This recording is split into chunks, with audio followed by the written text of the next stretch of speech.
السلام عليكم ورحمة الله وبركاته. ان شاء الله في الحلقة دي هنشرح ازاي انت تعمل اعلان مميز على دو بيزل، عشان في ناس كتير بعد ما اوليكس بقى دو بيزل مش عارفين ازاي يتعاملوا عليه او مش عارفين ازاي يعملوا اعلانات. طبعا اكتر الناس اللي بتحتاج تعمل اعلانات الناس اللي شغالة في العقارات او بتبيع شقق او بتبيع فيلل او الناس اللي بتبيع عربيات او كده. دي الحاجة الشائعة، يعني زي ما احنا شايفين كده. فطبعا بعد ما الموقع اتغير من اوليكس بقى دوبيزل فيه لخبطة جامدة، فانا هوضح لك في الفيديو ده ازاي اللي انت تعمل اعلان بطريقة مميزة. اول حاجة طريقة تنزيل الاعلان العادي اللي هو بدون اي رسوم، زي الطريقة العادية. من في النص هنا بيقول لك بيع، بتدوس على بيع بيدخلك على الصور اللي انت تحملها بتاعة الشقة او بتاعة العربية او كده. بس ده طبعا بيوقفك في طابور طويل من الاعلانات، واعلانك مش بيظهر للناس كلها بصورة كويسة. طيب الإعلان ازاي يظهر بصورة كويسة؟ طبعا دوبيزل أو أوليكس من حوالي سنة كده أو سنتين ابتدت إن هي تعمل إعلانات ممولة زي إعلانات الفيسبوك، وتستفيد ماليا من الموقع وشهرة الموقع. فخليني كده أخش على أي إعلان من الإعلانات اللي أنا ناشرها، وليكن أنا مثلا ناشر الإعلان ده.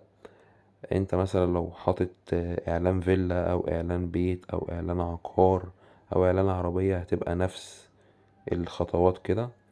هنا بيقولك البيع بشكل أسرع، هنضغط عليها. بيقولك الوصول إلى مزيد من المشترين والبيع بشكل أسرع. إعلان مميز لمدة أسبوع ب115 جنيه بدل 200 جنيه. يعني إيه إعلان مميز؟ يعني الإعلان العادي وليكن أنت نشرته بيوصل ل100 فرد. الإعلان المميز ده اللي أنت بتدفع عليه 115 جنيه ممكن يوصل ل1000 فرد.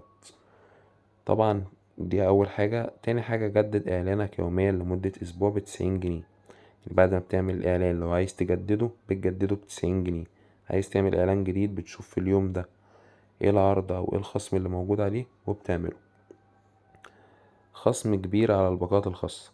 طبعا زي ما احنا عارفين في ناس شغالة شركات عقارات او ناس عندها مصانع او ناس بتبيع باستمرار، بيبقى محتاج ان هو يعمل عروض خاصة او باقات مخفضة.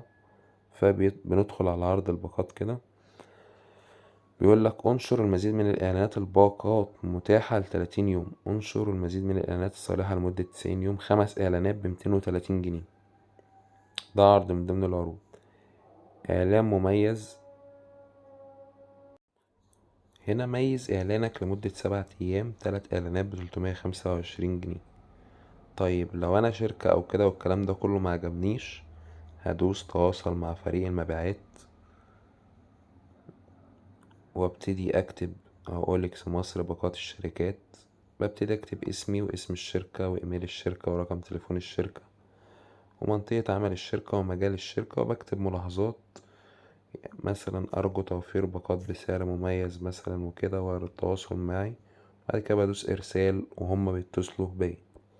طيب لو أنا لقيت باقة مناسبة في الباقات اللي هي ظهرالي كده، بحيث اللي أنا أبيع العقار بتاعي أو العربية بتاعتي مثلا، وليكن هختار الإعلان اللي هو ب325 3 إعلانات ده.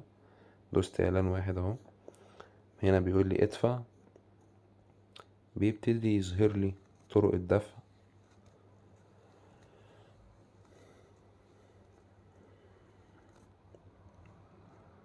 طبعا بيقول لي اختار طريقة الدفع. هل انا هدفع عن طريق فوري او هدفع عبر التليفون او انا معايا رصيد فيدو بيزل او هدفع بالبطاقة او هدفع بفودافون كاش. في كذا طريقة للدفع وهم مسهلين الكلام ده كله. طيب الاعلان لما انا يعني انا لما بعمل اعلان ممول انا بستفيد ايه؟ اعلاني بيظهر في الصفحات الاولى، بيفضل متثبت، بيظهر لأكبر عدد من الناس، بيظهر للناس المهتمة بالحاجة اللي أنا ببيعها دي. يعني مثلا الناس المهتمة بالعربيات بيظهر لهم الإعلان بتاعي في أول صفحات العربيات. الناس المهتمة بالبيوت بيظهر لهم الإعلان بتاعي في أول صفحات البيوت. الناس المهتمة بالفلل بيظهر لهم في أول صفحات ال- الناس المهتمة بالفلل. حتى هو هنا مديني مثال، انظر للمثال أهو. سيظهر إعلان بعلامة مميزة في أعلى الموضع، يعني بيظهر في أول الصفحة كده. طيب هل الإعلان لازم يكون بفلوس؟ ده مفروض عليا اللي أنا أعمله؟ طبعا مش مفروض عليك. انت ممكن تعمل اعلان مجاني وتستنى ان حد يكلمك يا صابت يا خابت. طيب هل انا لو مستعجل على حاجة عايز ابيعها اقدر اعمل الاعلان ده وادفع فلوس وانا مطمن؟ ادفع فلوسك وانت مطمن، لان فعلا الاعلان اما بيتعمل بفلوس بيوصل بدل ما بيوصل ل100 بيوصل ل500 وبيوصل ل1000. اعتقد ان انت بتبقى طالما قريت حاجة على النت بتبقى انت مستعجل ان انت تبيعها وتبقى عايز تبيعها على طول، وده بيخلي ناس كتير تتواصل معاك. في النهاية بشكركم على حسن المشاهدة، وإن شاء الله نتقابل في فيديوهات تانية، والسلام عليكم ورحمة الله وبركاته.